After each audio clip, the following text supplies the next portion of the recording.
If the EFCC is able to determine what is fake news, one would expect too that it will sell us the proper news, the proper situation of things. I think I like the slogan of the EFCC where before now when it says the EFCC will get you anytime, anywhere, right?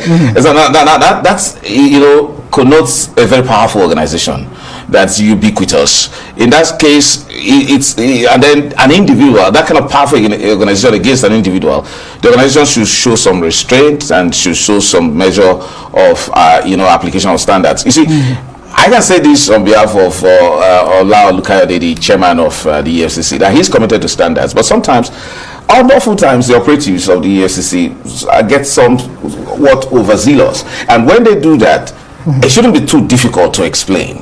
Now, the problem we have here, and that's a very dangerous situation where you find young people going to the bank, the premise of the bank, going to protest because they're dealing with a very influential personality called Very Dark Man. That is well loved. In fact, his followership is phenomenal. Now, and that's the reason why EFCC as you know, an organization that also requires the goodwill of the public in its fight against corruption and financial crimes should actually deal carefully with an individual like Very Dark Man. Now, there's a problem.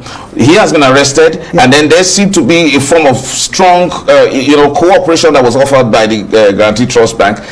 The expectation is a show of accountability on the part of the EFCC and the bank by simply explaining to Nigerians that this is exactly what's happening. Nobody is saying that the Very Dark Man is above the law. However, when it seems... But the bank in question says, you know, they don't have a hand in it. The young man, the VDM, was arrested outside the premises of the bank, that they've exculpated themselves, more or less. But Nigerians don't believe, and that's the more reason why an authority like the EFCC should be the forefront of showing a level of accountability to the people by saying this and such a reason is why we arrested Very Dark Man. And of course, because of the presumption of innocence, he should be assumed that he has been granted bail, and then so that report, given bail conditions, he will not be released until he meets his bail conditions, and he will be taken to court. Well, that's the report. That's the report created to the BBC.